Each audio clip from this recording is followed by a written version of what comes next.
Bismillahirrahmanirrahim. Assalamu alaikum and warm welcome to everyone. I'm architect Fawzia Asad Khan, currently serving the Institute of Architect Pakistan as the chairperson of its Rawalpindi Islamabad chapter. I hope everyone is staying home and keeping safe during these challenging times. We have with us today the distinguished architect Yasmeen Lari, the first female architect of Pakistan. Architect Lari has been the recipient of numerous honors and awards, including the Sitare Imtiaz, Hilale Imtiaz, the JNU Award, just to name a few. She has also served as the president of IAP and the chairperson of PCATP. Architect Lari work focuses on socially responsible architecture.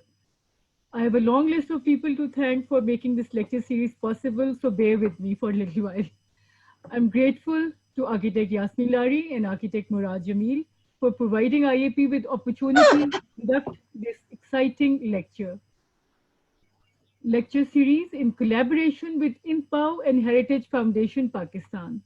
I'm also grateful to President IAP Architect Arif Chingezi, Honorary Secretary IAP Architect Bisma, Mr. Farhan, Mr. Mohsen for their support. My special thanks to the Honorary Secretary IAP RIC, Architect Salman Javed, who has been working tirelessly to make this lecture series successful and who will also be moderating today's lecture. I would like to thank Honorary Treasurer Architect Umar Iqbal and IAP RIC Architect Hamza Zafar. And I'm also grateful to PCATP for allotting CPD points to these lectures. I would now like to introduce Architect Murad Jamil, whose vision helped make this all possible today.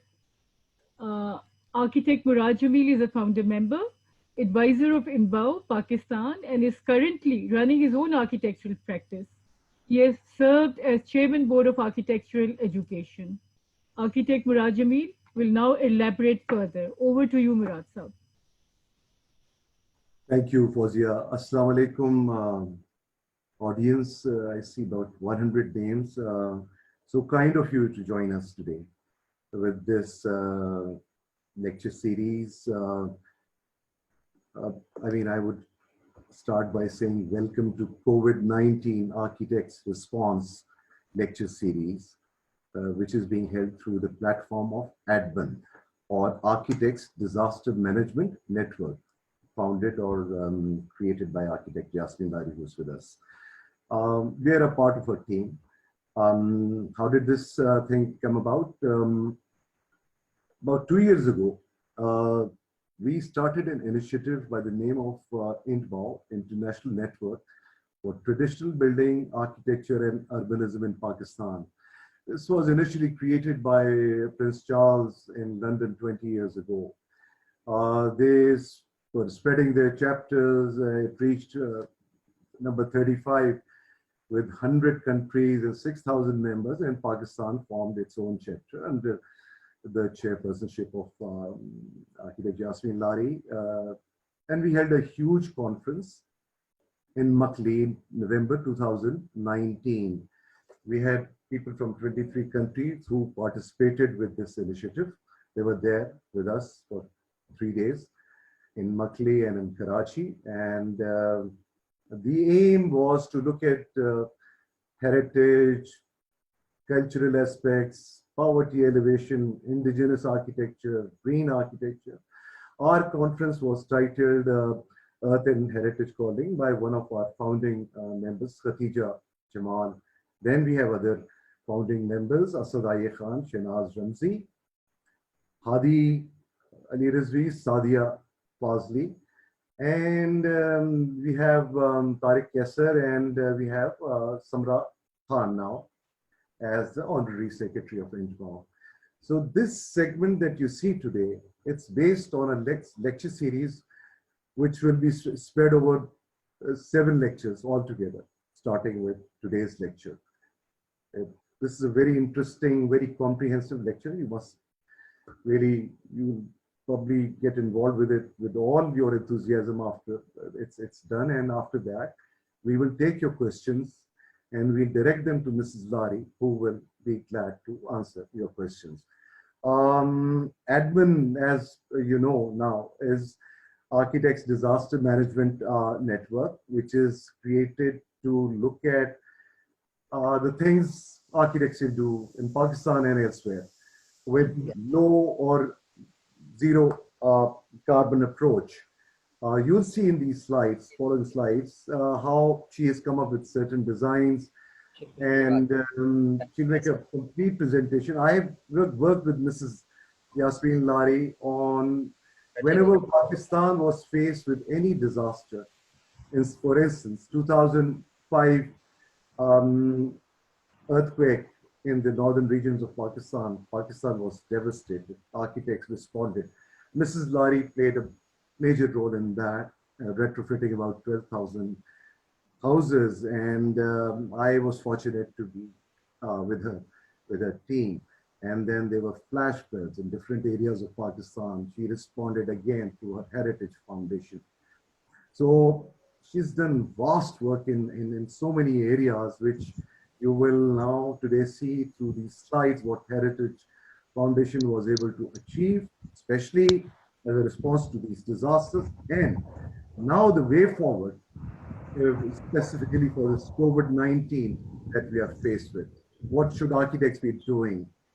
Are we going to be really the same, working the same way as we used to? I really doubt it. So this lecture will probably empower you to be able to do or work out from your home and attend to what this proposal discusses. So I want to really thank the IAP President Arif Chingezi for being on board with us when we put this proposal to him that we want to do this lecture series. And then Kareem Siddiqui Saab, Pakistan Council Architects chairperson, with Amir Chaudhry, who were gracious enough to have created the CPD points for this lecture. And then when I broached this subject with architect Fawzia Asad Khan, the chapter chair of Rawalpindi Islamabad, she just jumped at that chance and, you know, put together a team with Salman and Omar and others. And we are very grateful to her for initiating this lecture series. I will just now direct the mic and the thing to architect Yasmeen Lari Sahib, who needs no introduction, as Fawzi has already talked about her. In the end, once we'll run you through 40 slides. After that, we will invite your questions. You can probably raise your hands and type in your question. We'll moderate it, try to answer as much as we can. And then we'll, Salman will let you know the subtitles or the segments of the next 6 lectures that we'll be holding every Saturday.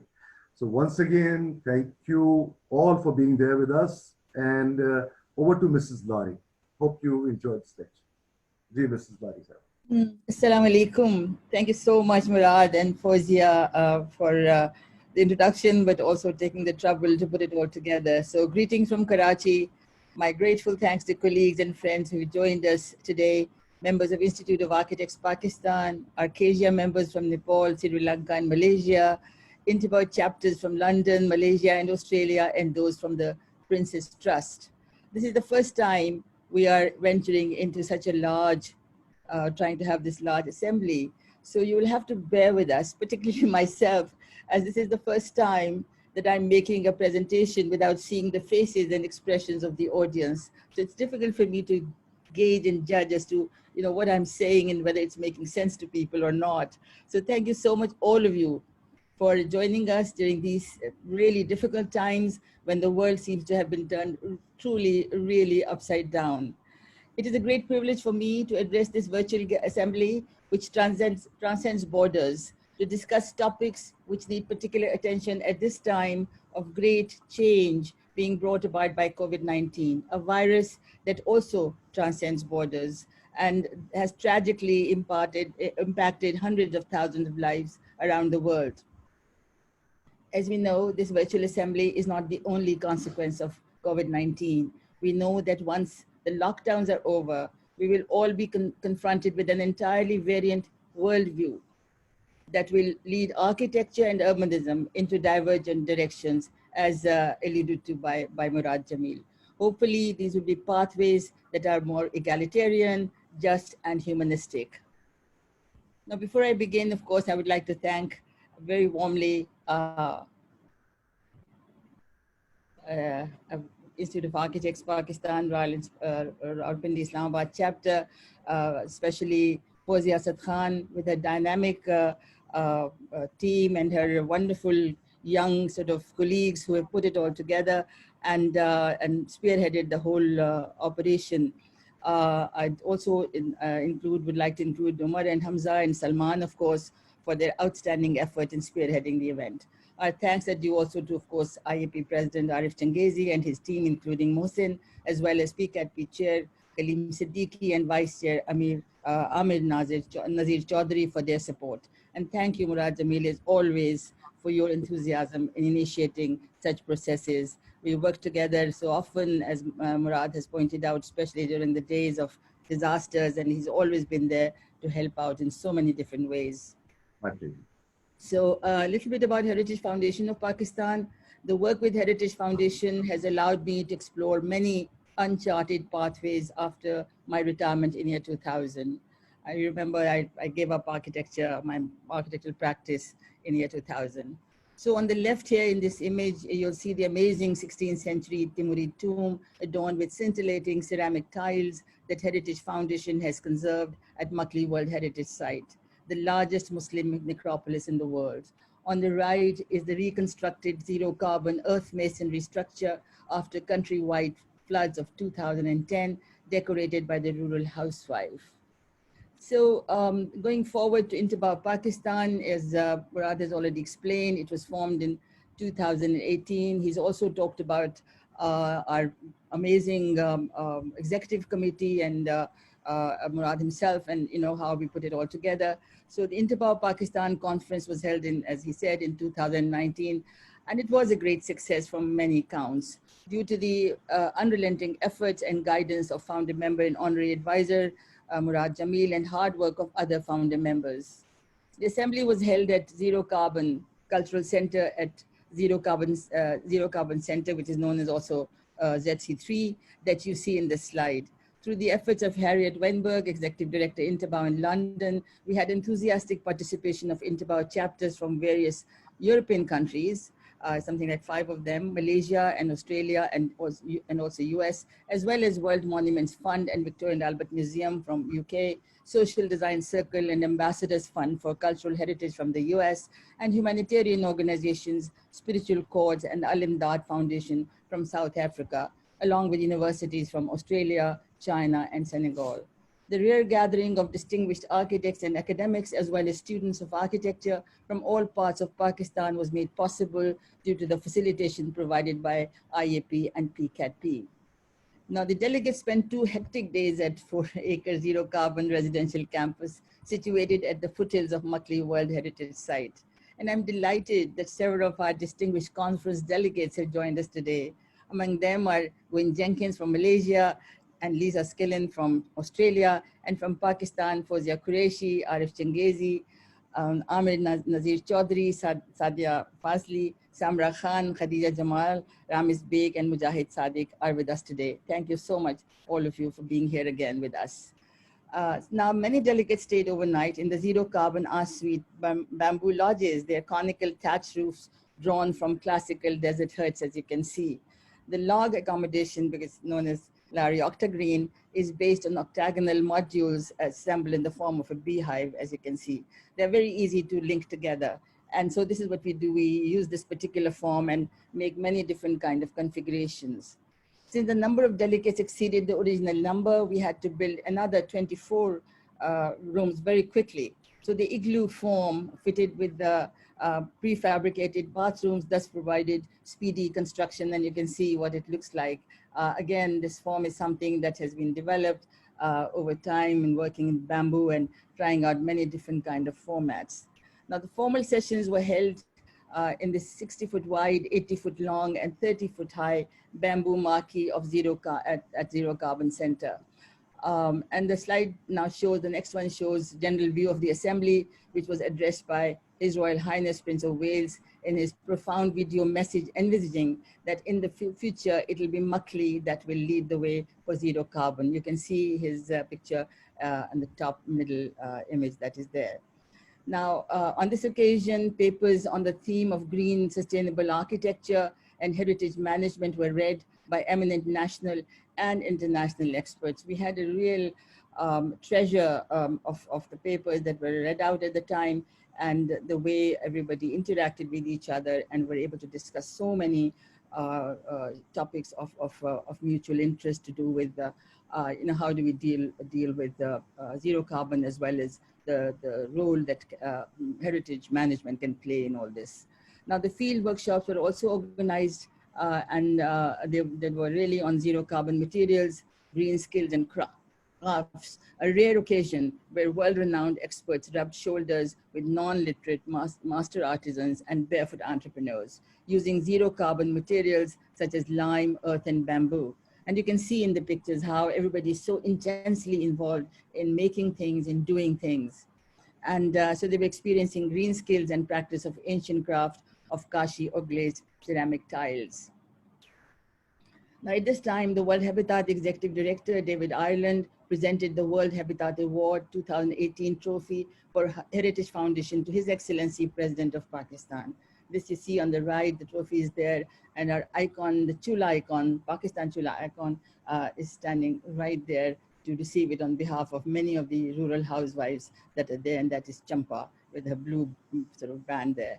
And on the left, you see the zero carbon earthen artisan Chula, that is Pakistan Chula, that is co-created with rural housewives. So this is what women have been doing, and that's why the trophy was actually given to all these women, something like 60,000 of them who've actually done this. On the occasion, the President inaugurated the Zero Carbon Intbau Training Center, Training and Resource Center that you see on the left, and on the interior on the right, dedicated to His Royal Highness Prince of Wales, acknowledging his support and championship of zero carbon methodologies. Now, the drawings that we have in the slide show the configuration of the rooms. Because of the use of very light domical bamboo roof, we were able to get a span of 18 feet in each room. So it's becoming, now we are able to handle quite really large spaces using only bamboo structures. Now, I would like to discuss topics of immediate concern, of course, brought about by COVID-19, and the role of zero carbon ADMAN, or Architects Disaster Management Network, that Murad Jamil has explained so well as mention of related topics that I have been discussing in other lectures that were recently delivered at various prestigious venues in the UK. First, the Jane Drew Award was, of course, a highly gratifying event for me, where the 4-hour program, impeccably curated by Architects Journal and Architectural Review, attended by an assembly of select audience of several W Award laureates, as well as architectural and media luminaries. Among them was Oliver Wainwright, who wrote a great empathetic article in The Guardian about my work. The event was held in the sensitively restored Battersea Art Center that you see here. The topics of my presentation range from zero carbon methodologies for co-building and co-creativity, and the importance of design in improving the life of impoverished communities.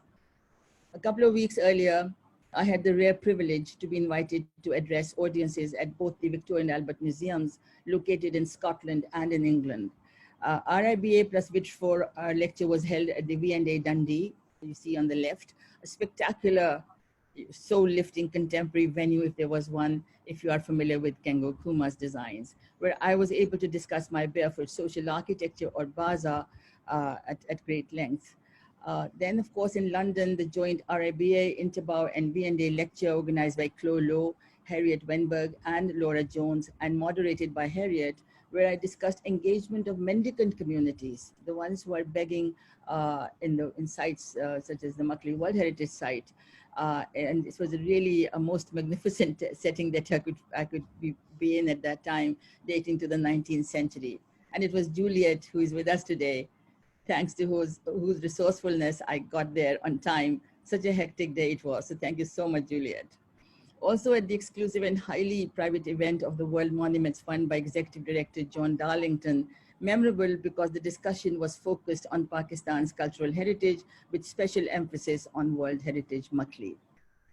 Now, another lecture, which is Architecture on Stage lecture of 90 minutes, was part of architectural presentation by the prestigious Architecture Foundation, headed by architectural critic Ellis Woodman, was delivered at the Barbican Center that you see on the left, which itself is an outstanding brutalist architecture tour de force of the 1960s, people who are familiar with this development.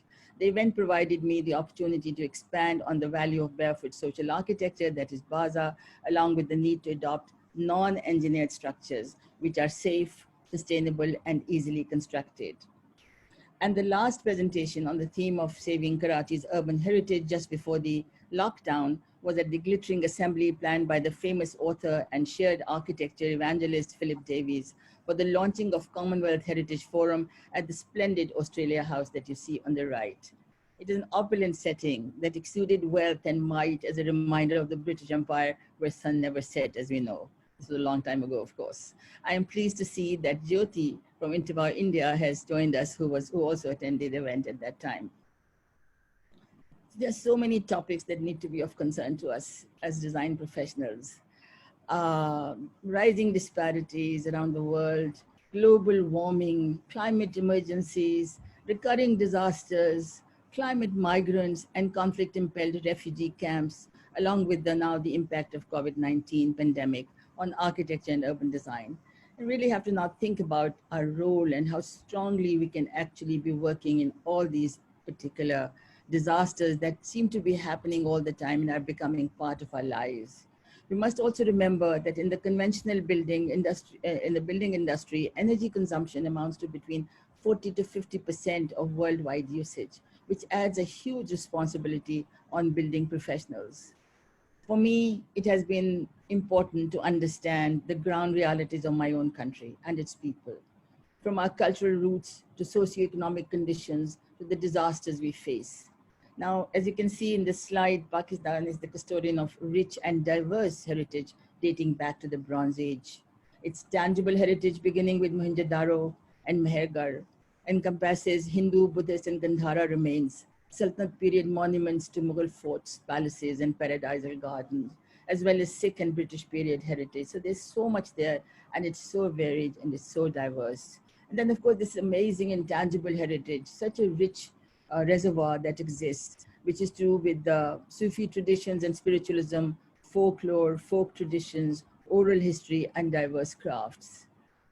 Now, Pakistan, like LCDs or less developed countries, like other LCDs, also is among those nations that are struggling to keep up with the Sustainable Development Goals, or SDGs, because of high poverty levels and low levels of education and healthcare.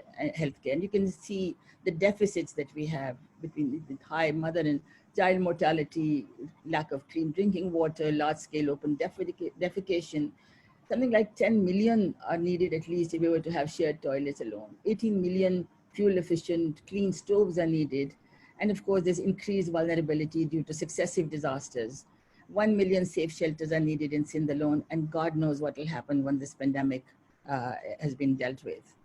Now, Pakistan happens also to be the 7th highest vulnerable country confronted with recurring disasters as a result of climate change. Since, as we know, it lies on several fault lines and in the path of immense melting glaciers. And you can see the long list of recurring disasters of earthquakes and floods since 2005. Almost every year we've had either a flood or earthquake.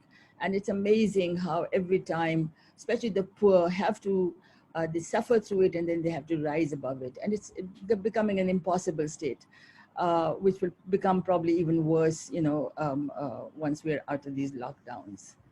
So due to this backdrop, I've been compelled to seek inspiration from cultural heritage and vernacular techniques in order to work out low-cost DRR, or disaster risk resilient sustainable methodologies that resonate with the aspirations of communities living at the bottom of the pyramid. On the left, you see an earth building with a thatched roof, which is a school it's called the Jamil School, with the help that we got from Murad, and it's built in Tandola Yard. And you can see that this is the way we are trying to deal with all the three aspects that I have discussed earlier. Now we know that the present world order has created soaring inequalities and accumulation of wealth among the 1%. And if you're familiar with economist Thomas Piketty's book, Capital in the 21st Century, you'll know what I'm talking about. And then there is the deprived state of lower echelons, which is again, through great research by Wilkinson and Pickett, you can see in their spirit level how important it is for us to understand about the inequality that exists. So I would like to ask the question that I raised in my lecture at the Royal Institute of British Architects at 66 Portland Place in 2016, and have since raised in almost all gatherings of architects around the world. And the question is, should architects continue to be an instrument in the hands of just that 1%? Think about that. Think about that. Or can architects spearhead a movement for addressing the plight of the lower echelons, at the same time prevent the depletion of the planet's resources? These are things that I think we need to get involved. We need to be aware of, and we need to see whether we can come up with the alternatives and how to tackle these issues.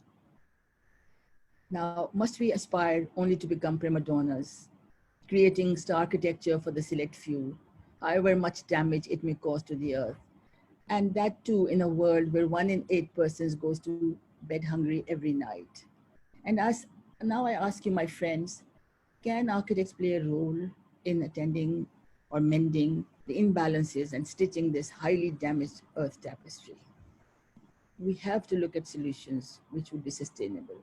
We have to look at solutions which will not hurt the earth much more.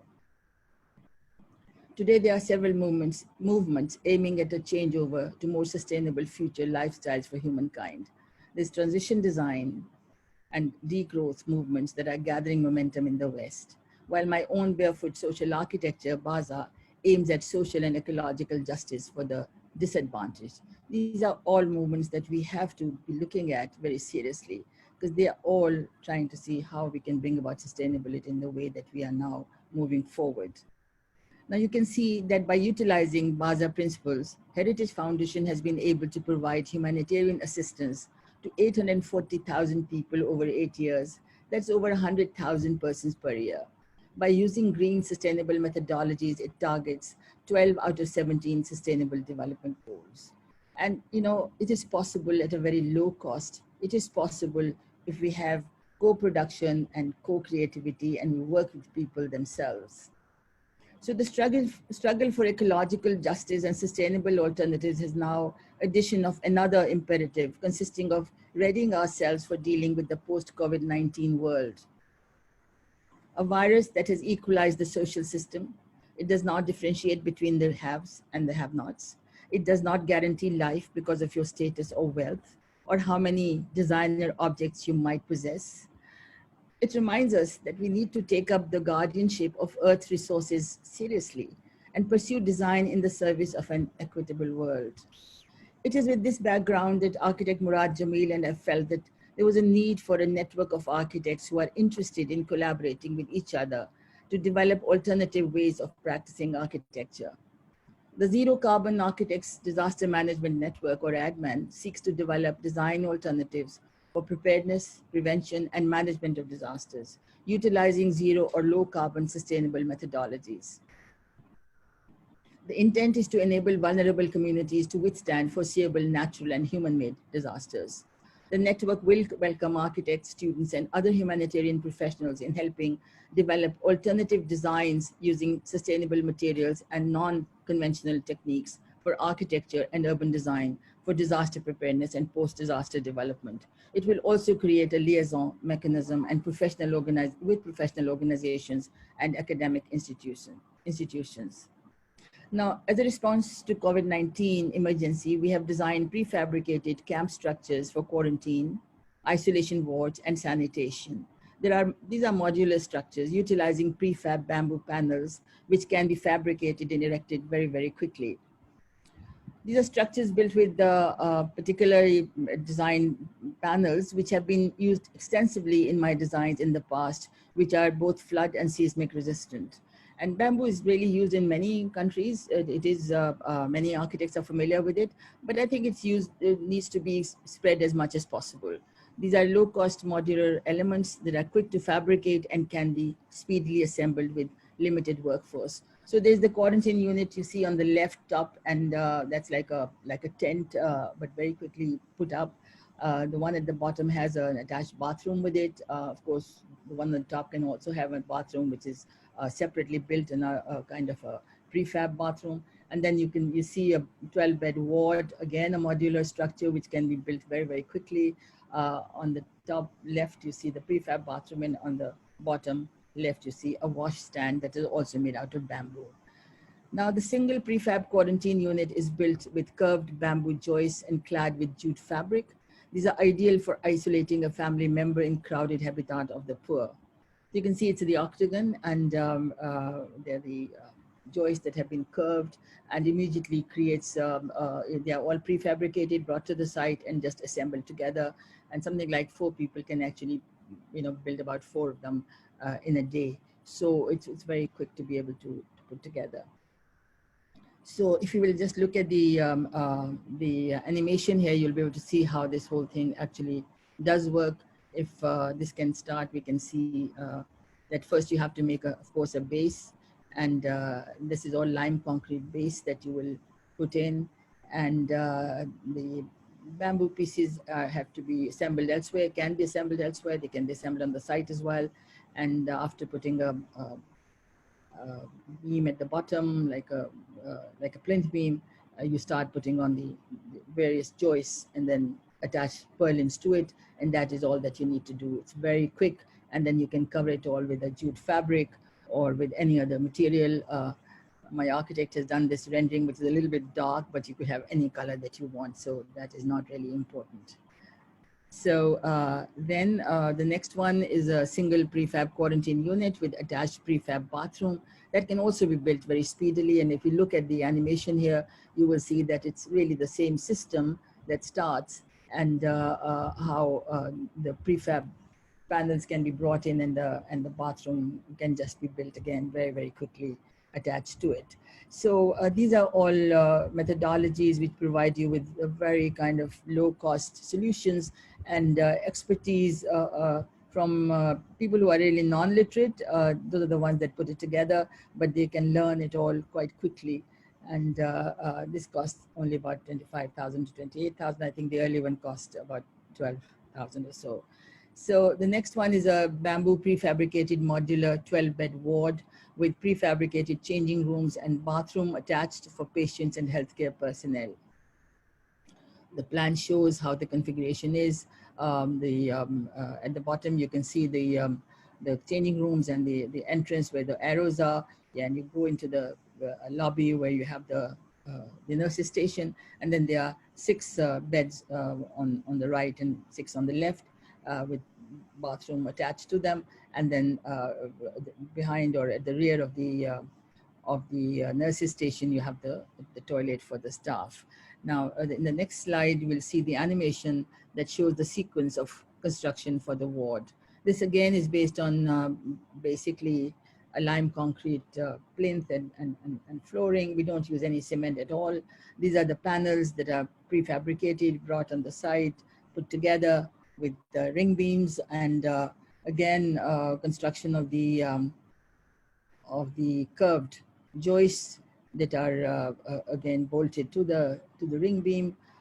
In this case, there are 2 of them, or at least they have to be joined together, and then the purlins join the whole thing, and then you can finish them off with the fabric, the camp fabric, or you can, if you want to make them permanent, you can actually have matting and lime and sand or lime and mud plaster as well. So this is the way you will have your laid out done. You will have your plinth and the floor, and then you can just keep on putting up the modular units, and this can go also quite quickly. So and the next one you will see is, now we'll move on to the bathroom, which is so important. And now we've learned that it is something that all of us must have. And as I mentioned earlier, there's millions that are needed in the country. I'm hoping that after this experience of COVID-19, the government will put its effort to see that everybody gets a bathroom. But that's, sometimes I think that it's because it's women who wanted it, so there is not much emphasis on it. But I think to give dignity to women, we must have bathrooms for every family. So this is the sequence as to how this can be put together. And it's again very quickly made with the same prefab panels that are again joined together. And then the same kind of roof can be placed. Roofs can be, of course, any kind. They can be conical, they can be domical. We now have many different ways of making the roofs. And so this you can see again is the same technique. And then since hand washing is essential, we've also now developed a low-cost wash stand, which you will see in the next slide. This can be transported and installed anywhere. It uses quite a lot of our products that are being made at Makli by my women, especially the mirror mihrab and the basin that you see, which is a terracotta basin. So, but this can be anything, and again, that can be, you know, they can be really done very quickly and placed in position. Now, the open source designs can be utilized freely. We have also developed online training tutorials for their fabrication and erection. And now you see, this is the way the tutorials are. I'm sorry, you probably can't read anything, but there's so many of these slides and I thought it'll just take up too much time. I just wanted to make you aware or familiarize you with how it is being done. So basically we have always a description, as you see on the middle, top middle slide, and then we have drawings to show how the whole thing is actually designed. And then a whole list of, or we talk about all the tools that are needed and also all the materials that are needed. So there's this particular introductory slides really talk about, you know, what you need before you can start. And as we go to the next slide, we can see that this now tells you about how you can prefabricate the panel, because that's what we are doing. We're prefabricating these panels or joists and so on. So here you, what kind of bamboo you need, how do you actually provide the leaching for it, how do you start making a preparation for actually erecting it or fabricating it.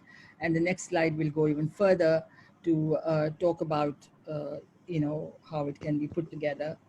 And so it's always, you know, you make all the elements and you put them together to see that everything works, then you dismantle, and that's when you take them, you know, where the place where they have to be erected. So this, I feel that if this online training is for fabrication and erection, if any architects become aware of the need from the administration and would like to join the tutorials, it would help in spreading the methodology for immediate camp facilities.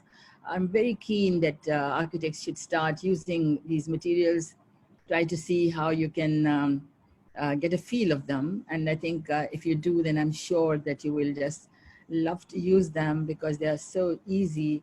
And again, as I keep on saying, they're zero carbon, so they will not hurt the planet. So this process of online tutorials that we have developed, we hope to provide a greater understanding of the use of bamboo, earth, and lime so that these could be used more extensively. I have a few more points to cover after the slide presentation. And I'm hoping that the experience of coronavirus forces us to pursue eco-urbanism, compelling us to look inwards to age-old solutions of our vernacular methodologies and medieval walled cities. For example, minimizing the creation of autocratic, iconic edifices to instead we start using you know, locally available, sustainable materials to reduce densification of cities, as amply demonstrated by the spread of virus in New York, by adopting many attributes of the walled cities of Lahore, you know, where you can banish the vehicular traffic, you can have walking streets, you can have open to sky terraces with your buildings, so the mental health of the people who are locked in or locked out will have some respite. And also I think those are very good for women because they find, for children, as I've done in my Anguri Bagh project, where you're able to come out at any level you are out on a terrace. So we need to pursue the much overlooked 24-hour cycle, mixed use development, integrating housing with commerce and leisure. Now, cities should become more manageable as more and more office workers begin to work from home. Again, I think this is such a boon because now women can actually work from home and they will not have to go to offices, so they can juggle their triple burden. So I think it's a very good omen for women. So we need to restore our urban heritage to prevent the replacement with eco footprint, high eco footprint multi-story towers. But most of all, we need to get Pakistan government to give up the Gulf and Western craze for building high energy consumptive tallest towers as they inhibit social distancing and aggravate environmental conditions. We should really have a movement to say we do not want multi-story towers in our cities anymore. So these virtual lectures are designed to provoke further discussion, to help us all to find ways to deal with post-COVID-19 world. I very much hope that not only will you join the future assemblies, but also contribute your views and suggestions, either today or online, which will enable us to navigate a course for serving humanity with compassion in our future endeavors. In conclusion, I have to say that it is only architects who have been trained as custodians of built environment. The time has come for you to come forward now. Let us join hands together to familiarize our harsh urban centers, humanize them into enclaves of eco-urbanism. Thank you so much, Fawzia Asad Khan, for making it happen. Thanks very much.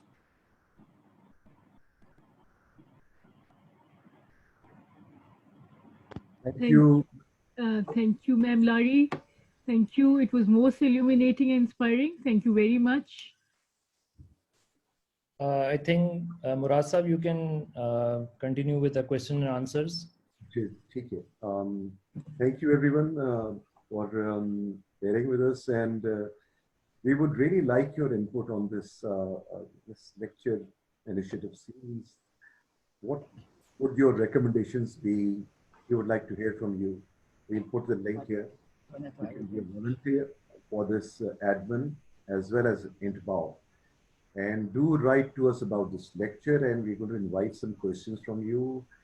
If you can just raise your hand and type in your question, so we'll have the relevant ones and direct them to Mrs. Lari. Then she'll be able to questions and concerns.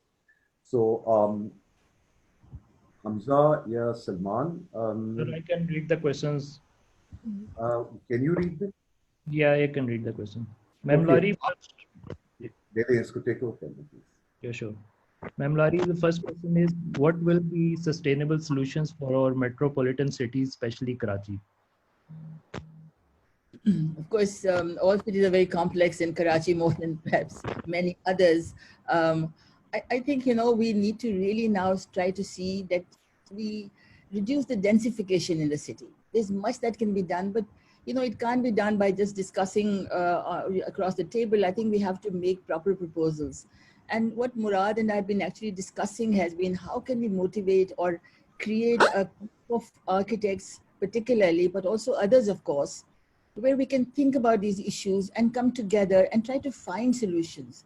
Because we cannot leave it to government, we cannot leave it to anybody really. And as I said, you are the people, you are the professionals who've been trained to work in the built environment, and we need to come forward and take things in our own hands. We need to really prepare proposals and set up. Because in Karachi, you have many different enclaves, you'll have to deal with them, each one in its own way. But of course, I'm very keen on the old city, the core that was there at the earliest time. And I'm trying to see that there we can at least take away the traffic from the area and create this whole long walking street, a kind of cultural street that would connect from one end of the port of the KPT to Empress Market. And at least 2 kilometers has been agreed by government. So we just started the work, but unfortunately, of course, it was a lockdown now. So we'll see how we start again. Lots of things can be done. So I think we need to really start discussing much more effectively and more actively. Thank you. Ma'am, next question. Sorry, Salman, who's the one who asked this question? It's somebody from Karachi. It's from anonymous attendee. I'm sorry I didn't receive them. We should ask them how much are they willing to contribute in terms of design efforts. So that would be interesting. Yeah, sure. So the next question is from Khadija Qureshi. She asks, how does material and proximity of modules reduce the spread of infections? It is impressive and imperative to respond to the mobility and speed of construction, but does architecture only respond to construction of space only? Of course, architecture goes well beyond any of it, but sometimes, when there are emergencies, we have to provide solutions which can be done quickly, we were really scared that this will spread very fast like it's done in Europe and America. And luckily we are still not so bad, but maybe it becomes much worse. So at least we are ready with some sort of solution. See, disaster preparedness is something that is going to be part of our lives.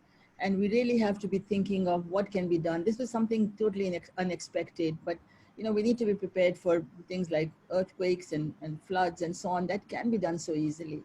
And now that we know this virus, we can at least make sure that we can keep our people as safe as possible.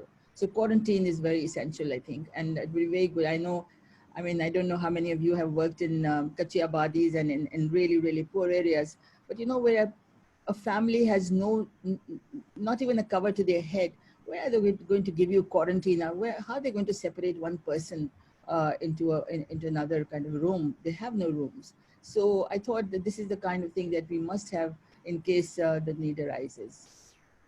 Sure. Next question is from Josefa Haroon. She asks, how feasible is jute as a material for covering the shelters? And also, does it work containing the virus and as a quarantine? And also she asks, could you also please elaborate on how drainage for bathroom has been devised? They're very good questions. First of all, of course, this is like a tent. Like when you do a quarantine, you have to separate people so that they don't meet with each other or are in close proximity. And this is what this particular quarantine shed does. As far as the bathrooms and toilets are concerned, I'm a really great believer of eco toilets. I would much rather not have any kind of sewage system, but teach people how to make compost out of waste from the toilets. And if we can spread that, we'll save so much water, I can't even begin to tell you. This is what we are doing in Makli. All my communities are becoming very good at making, sort of compost out of toilet waste. And this is what we should do. We should promote all this. Okay, so Peter Obon from Australia is asking, super presentation, thank you. I'm curious to know how many of these camps have been built and by whom? Community groups, local government, humanitarian agencies?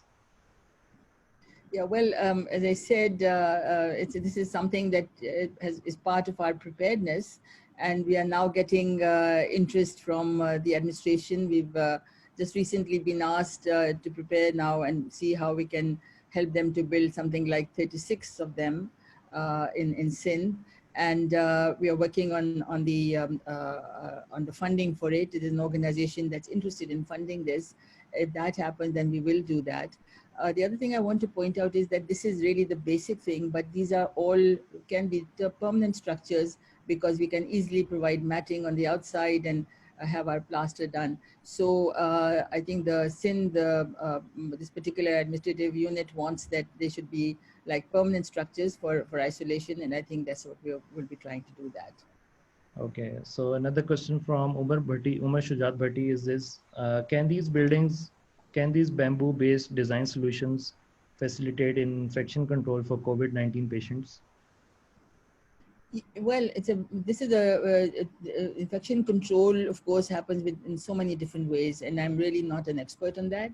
But I do know that if you keep the distance between them, if everybody is properly dressed, and if you have the regimen of washing hands and making sure that you have your masks on and so on, so that itself helps. I don't know whether the building itself can really be seen or can actually say that this is particularly for control of the virus.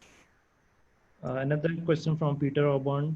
This is architecture without architects. Does the profession feel threatened by this approach, or is it engaged in supportive?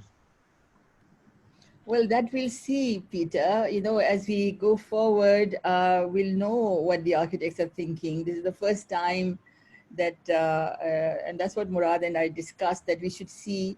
And of course, with the support of Fozia, we're able to now reach out to so many. I don't know, Salman, have you given the figure as to how many of us are there today in this gathering? 178. So that's something that we've not done before. So we should see very soon whether we get brickbats on this or whether we get the support. So wait for another couple of weeks, Peter, and we'll be able to report back to you. Sure. Shariar Khan asks, what will be the impact of jute bag on room temperature in hot areas? These are, it's a good question. The jute bags are there only as a very kind of camp situation in outlying areas where you have to immediately start doing something. But basically you can actually provide a mesh on it and treat it with lime and mud plaster.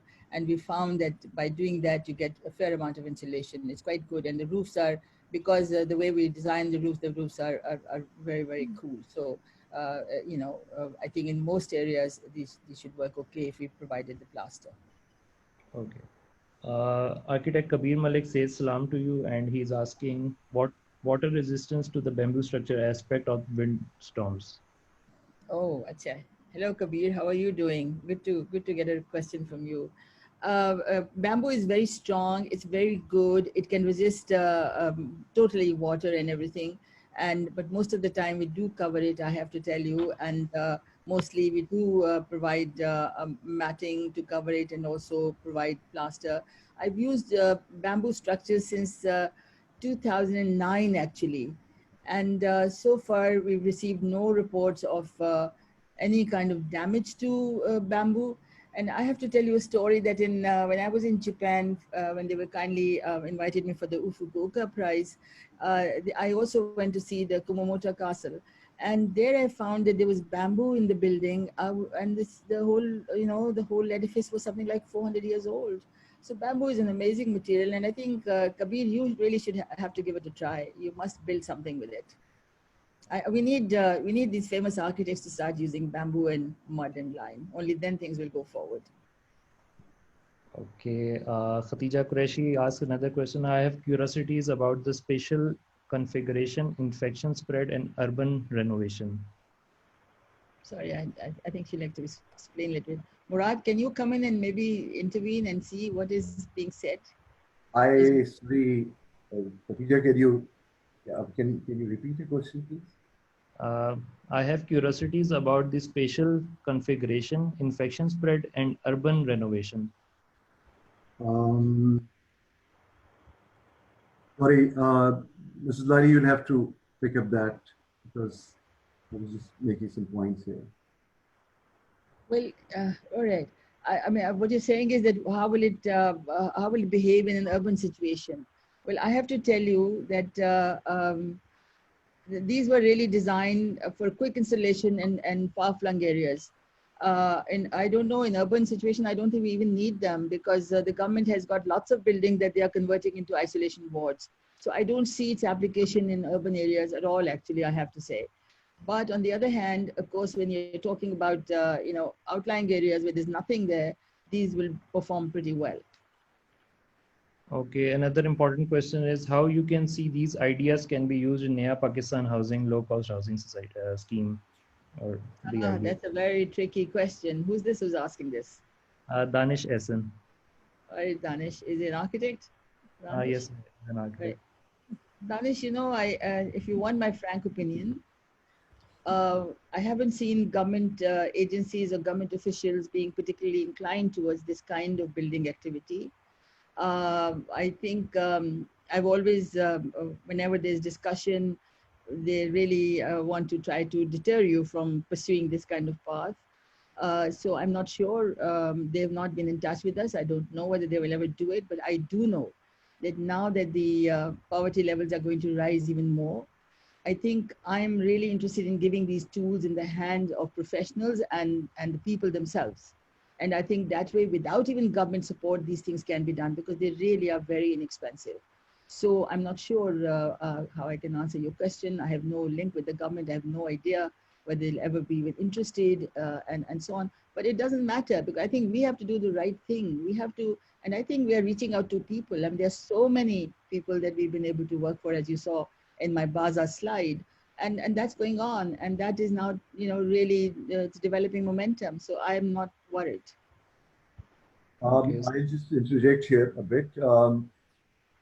These proposals, actually government right now, lots of people are asking if these proposals have been looked by the government and what do they say and what are they thinking. They are right now in a real frenzy attending to this pandemic.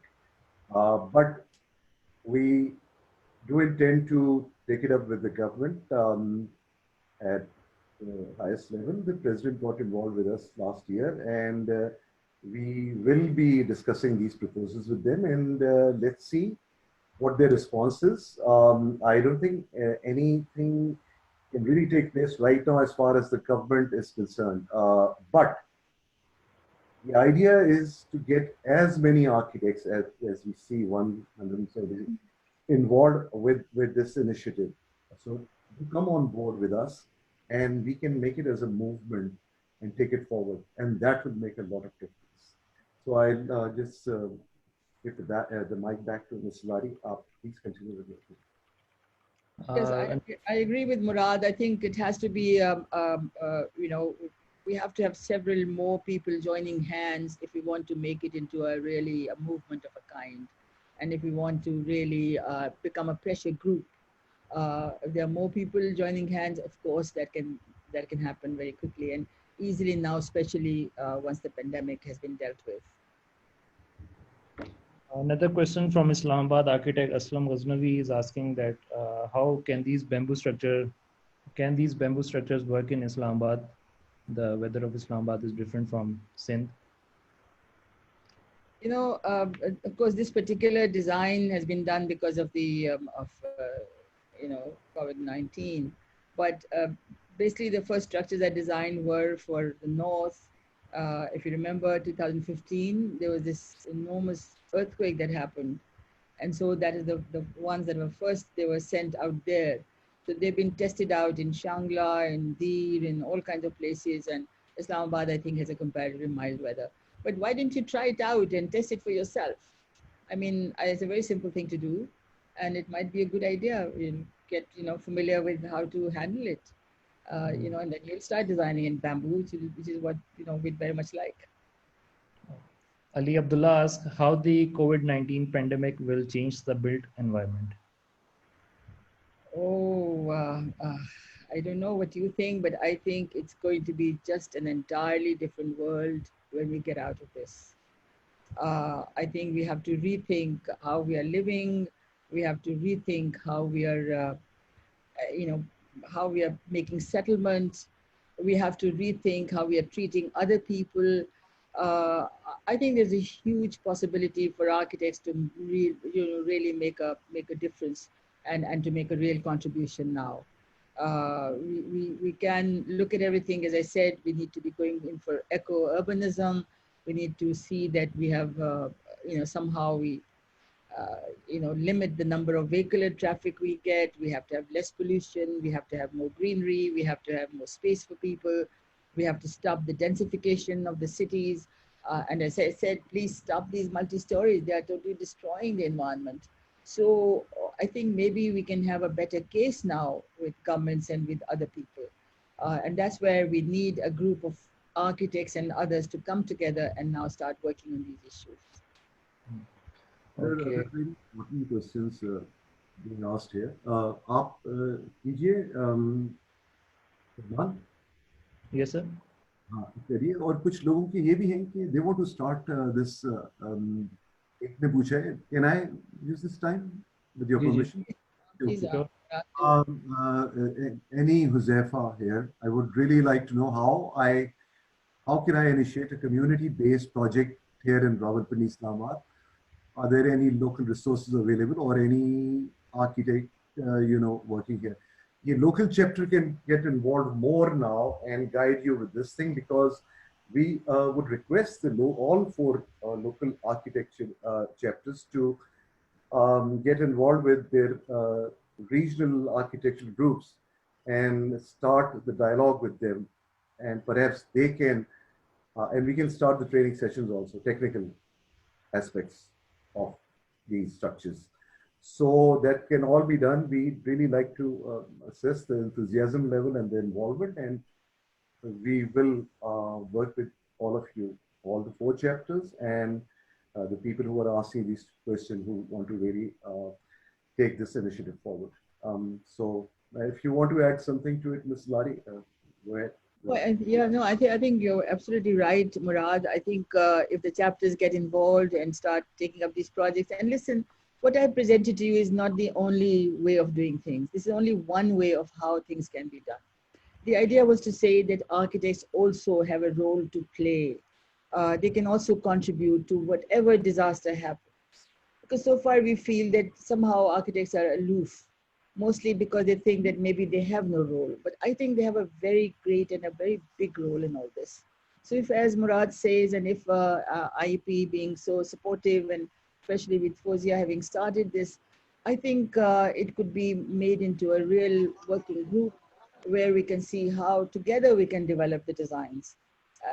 ये जो design मैंने आपको करके दिए वो तो वही है जो मैंने सोचा इस वक्त इनकी ज़रूरत है. But there can be so many different kinds of things that can be done. So the more you get involved in this, the more you'll be able to do it. Yeah. जी बताइएगा Murad.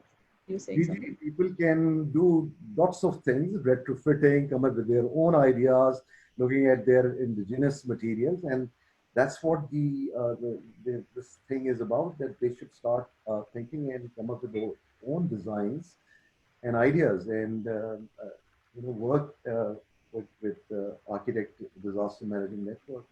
We would be very happy to welcome more ideas. Lari, back to you. Yes. Sorry. So do we have any more questions, or are we? Actually, there are a lot of more questions. I'll just have a last question from Ali Khan. He asks, I would like to know why lime? Why not mud, earth? Because lime can be expensive and difficult to acquire, especially in the times of epidemics or pandemics. Well, yeah, I think it's a good question, because I think you're worried about whether you can get these materials. Of course, you can get the materials. Lime is everywhere in Pakistan, and lime gives, once you stabilize mud with lime, then the water does not have any effect on it, and that's how all the structures that I've built. There's 43,000 shelters that have been built. Many of them have been built with mud and lime, and they've lasted very well. So lime is an essential material. What we are trying to do is to say, don't use cement. Instead, use lime, which costs has one third of the cost, but also it provides this tremendous kind of stabilization quality to mud, because mud is everywhere most of the time, not so much in Balochistan, but almost everywhere else. And we should encourage the use of mud as much as possible. So, so far people thought if you build in mud, then it will disintegrate, but that's not true if you use lime. So that's why I'm very keen to promote the use of lime in everything that we do. And also, as you know, it's very hygienic. It has got humidity buffering. जो आप इस्तेमाल करते हैं चूना, वो यही तो है, वो लाइम ही तो है जो कहते हैं कि उससे सफाई रहती है, उससे सेहत रहती है. तो ये तो बहुत अच्छा मटेरियल है, उसको इस्तेमाल करना चाहिए, और मेरा ख्याल है सब आखिर इसको सीखना चाहिए, क्योंकि अभी तक सिर्फ वो आर्किटेक्ट्स जो कंजर्वेशन में काम करते हैं, only they are the ones who are using it. But why not other architects? You have to stop using cement. It's really very highly energy consumptive when it's in its production. You have to now think of structures in which you somehow lower the carbon footprint, and this must be done. क्योंकि अगर आप आज करेंगे कल करेंगे. जी. I have another interesting question from Manal Abdullah. What do you have to say to the younger architects who believe that larger projects and multi-story buildings are the only way to build your portfolio and be successful? How can they begin changing their beliefs post COVID-19? ये तो बहुत ही अच्छा सवाल है, इसलिए क्योंकि मेरा ख्याल है कि यही एक बड़ी मुसीबत हमारे यहाँ सब जगह है. And you know, as I explained, I've been talking to so many, there are so many assemblies that I attended in these last couple of months, and so many architects that I was able to speak with, and especially a lot of young architects. And I found there's a lot of disenchantment with the way the practice was going on. मैंने ये देखा कि लोग चाहते हैं कुछ और करें, उनको समझ में नहीं आता है कि हम और क्या कर सकते हैं, क्योंकि जिनसे मैं मिली हूँ और इतने सवाल मुझे किए गए हैं वहाँ पर कि हम क्या करें, किस तरह से बदलें. और ये एक बहुत ही अहम चीज़ है जो हमें सोचनी होगी. अब तक हम यही समझते थे कि आर्किटेक्ट का काम ही ये है कि बड़ी बड़ी चीज़ें बनाए, और मैंने भी ये गलतियाँ की हैं, मैंने भी इसी तरह से शुरू किया. लेकिन फिर वक्त आया जो मैंने सोचा कि नहीं, this is not reaching out. अगर आप एक मल्टी स्टोरी बनाते हैं, मेरी फाइनेंस एंड ट्रेड सेंटर है, उसमें मुश्किल से क्या कितने भाई 5,000 लोग जाते होंगे. अभी जब मैं काम करती हूँ तो कितने हज़ारों क्या लाखों की तादाद में लोग जो हैं उनके पर इम्पैक्ट होता है. तो मेरा ख्याल है हमें इसको माइंडसेट को चेंज करना है. And here universities and educational institutions will become very important, और ये हमें मुराद हमें देखना पड़ेगा कि कैसे हम उनको लूप में लेके आएँ। और ये खदीजा बीवी ने भी इसके बारे में बात की थी, और मेरे ख्याल में हमें ये सोचना चाहिए कि हम किस तरह से करें कि हमारे जो कोर्सेज हैं उसमें हम इन चीज़ों को इंट्रोड्यूस करें, ताकि यंग आर्किटेक्ट्स जो हैं उनको पता चले कि ये भी तरीके हैं काम करने के, और इनसे भी आप पैसे भी बना सकते हैं। कुछ ज़रूरी नहीं कि ये आप फ्री में काम करें, क्योंकि मैं देखती हूँ जो बाहर से एक्सपर्ट आते हैं वो इतने महंगे आते हैं हमारे, लेकिन लोग कोई नहीं होते इन चीज़ों को काम करने के। मेरे आर्किटेक्ट्स कहाँ हैं, मैं तो हमेशा ढूंढती रहती हूँ उनको। तो लिहाजा ये हमें बदलना होगा। सिर्फ बड़ी बड़ी बिल्डिंग्स बनाने से अब काम नहीं चलेगा, और आपको अब सबको सोचना होगा कि किस तरह से गरीबों की मदद भी हम करें, क्योंकि गुर्बत पाकिस्तान में अब बहुत ज़्यादा फैलेगी और भी मुल्कों में बहुत फैलेगी। मुराद साहब, एक और सवाल ले लो, कोई हर्ज नहीं है। इट ऑल डिपेंड्स, क्या आपका क्या ख्याल है Fauzia? I just want please go ahead Salman, ji, और क्वेश्चंस ले लें आप प्लीज। मुराद जी बताइएगा। मुराद बात करते हैं। मैं सिर्फ ये कह रहा था कि ये क्वेश्चन ले लें, and when we wrap up the session we should let the audience know so many long and there are so many questions there. We will answer each of your question which is just been typed out here. तो वो उसको ये chapter ये जो web आपका जो आप log in कर रहे हैं और करेंगे, ये सारे क्वेश्चंस दोबारा वहाँ उनके जवाब लिख दिए जाएंगे, क्योंकि इस वक्त वक्त की कमी की वजह से शायद उनको पूरा ना अटेंड कर पाए, but they will be answered. Just wanted to add that here. I'll just ask one last question from Dr. Yasira Pasha. I'm Dr. Yasira Pasha. Madam Lari, thank you for your talk today. You have referred to your talk at RIBA, London in 2016. Fortunately, I attended your talk there. The question you repeated today again, as you asked, there is something of my concern here. How do you see the role of architecture schools incorporating these new paradigms of zero carbon in their circular? Currently, there seems a vacuum in bridging the gap. We at schools are not resonating with this wonderful ideas. There's a gap in zero carbon practice and zero carbon understanding in curriculum when we teach building construction in schools. Ji, Yasir, thank you very much for being there in 2016 and also today here. And of course, I know how keen you are to propagate this kind of methodologies. I agree with you. And as we discussed just a little bit earlier, I think the key is to be able to now start interacting with young professionals and maybe develop courses of this kind. Unfortunately, because of COVID-19, there were many workshops that Intbau Pakistan had planned to start holding remotely, and we had to, of course, postpone that. But inshallah, as soon as we are able, towards the end of the year, we will start holding them. But of course, we are available. Intbau Pakistan a platform is available to organize any kind of activity which resonates with the, what we are trying to do. We will be there to help out in every way. And of course, I agree with you that maybe we should be thinking of developing some sort of curricula which will now deal with sustainable materials and how do you use them together on this. Yes. Right. Salman, Yes, please allow me a few seconds. Yeah. One very, very important question which has come in from Khatija Jamal, and I'll read it out to you. Mrs. Lari, it's about education, and it's about the amount of work that you've done, and how can that all be incorporated in our curricula and education. So the question is, Khatija, how can we create an education curriculum from the material that you have available? She wants you to really push for it with the faculty and schools and students. So I'm sure we have lots of students present with us here right now. Perhaps you can address this, Mrs. Lari, Khatija's question. How can this be incorporated in our curriculum? Yes, actually, Khadija has been discussing this also, and I know that her concern is very strong in this, and she's so herself engaged with the institutions. And I agree with her that we really need to do something more beyond what we are doing so far. Of course, we can do it with the help of everybody. So, Murad, Jamil, I think you are the one who has to organize something where we are able to develop these courses in consultation with the people who are engaged in. I am available at your beck and call, and I've been.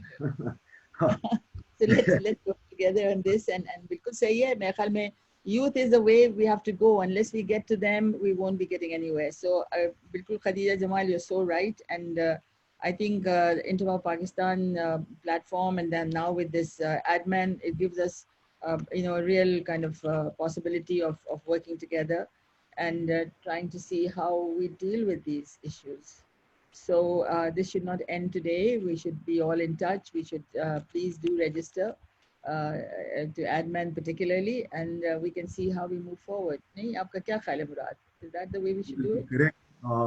इस पे registration link ये रख रहे हैं Salman of ADMAN. Please do register, do become a volunteer, give us your suggestions, try to become a movement, push it for it to become a movement. Architects can be a force. We have not been a force in Pakistan. These are the times that we can become one force and push for things with the government, with clients, with educated class. We can do all that. Let's become a force first and push our agenda, the things that we discussed today, forward, and it will make a difference, I think. So thank you for being with us, all of you. Very grateful to you. Very grateful to the IAP local chapter Fawzia and her team, Salman and Umair in Karachi, Arif Changezi and Kalim Siddiqui and Amir and Intbau founding members, and especially Mrs. Yasmeen Lari for being with us, sharing her thoughts with us, and coming up with this amazing initiative, which I think we can take forward, push it, and we can make a difference in our society, in Pakistan, in other countries who are locked in with us. So great meeting all of you. Bless you all. Stay safe, and I'll just now hand over the thing. Please do register. He'll put the link there. So I'll just hand over the thing back to Fawzia Sultan. Thank you so much, Ma'am Lari and Murad Saab, for enlightening us. And it was a really very illuminating lecture for all of us. And I hope and I feel that we should all be part of your movement in future. And I hope all the members who are participating, I hope that they are feeling inspired and they will be part of this movement, inshallah ta'ala. We have Arif Changezi, the president of IAP. Ji, I would, अभी मैं यही कह रही थी I would, really like the support of IAP president, architect Arif Changezi. I think he is one of the panelists. Salman, if you could just, if he could say a few words, and if you could. Hello. Ji.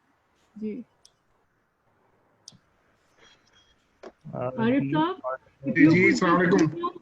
Arif Saab, we would request that you should be the as the president, you should give your thoughts over this.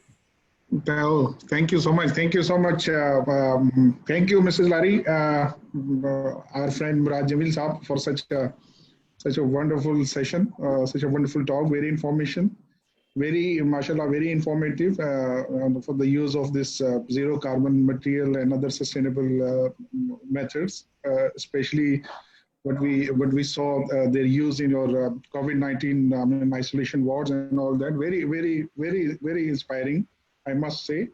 And I'm sure that architects who are present in today's session will be encouraged to use these methods in their future endeavors, and which we hardly use when it comes to the real architecture.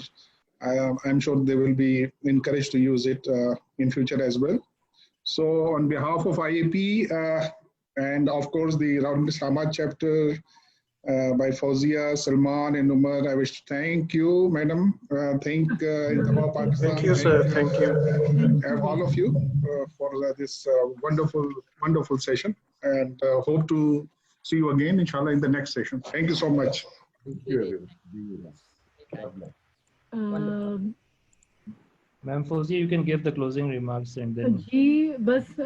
I would like inshallah ta'ala, that we hope that this virtual lecture series starts a movement for socially responsible architecture. And I hope we end up having some innovative solutions for disaster management.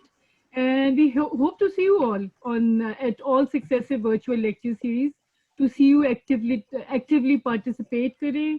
And I hope that with this initiative, we see more and more architects joining us. And Salman, agar aap, if you could kindly update us on the schedule for the upcoming lectures, I'll be grateful.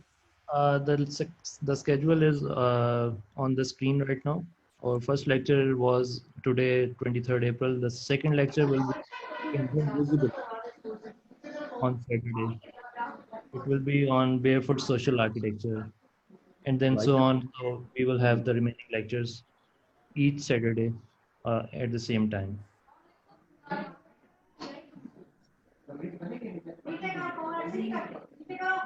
Ji, Ma'am Lari. So did you ask me? Sorry, I didn't hear that. Ma'am, you can have the closing remarks so that we can end the session. Well, I think after Arif Changezi spoken and Fawzia and Murad have all spoken, and I've spoken so much already earlier, but I just have to say that I'm just gratified and really, really grateful for this opportunity, because I've always felt that although I'm getting a lot of opportunities to go and talk abroad, but I've not been able to talk to my own colleagues and my own community here of architects. So thank you so much for giving me this opportunity. I hope that we are able to get to talk more and more to the young architects, because I think that's where the future lies. And as Murad says, we need to make it into a movement. And as Fawzia and Arif Changezi have agreed, let's all work together towards it. We have to make things better in Pakistan. And architects have got to play the role that they have been trained for. And we should not wait for somebody to come and ask us to do things now. We should now find the opportunities where we can go in and make a difference. So let's work together on this. And again, thank you so much. And thank you for a wonderful audience. There was lots of questions, and whatever there are more, of course, we'll answer them. So thank you all very much indeed. My most grateful thanks. Thank you, everyone. See you all on 2nd May.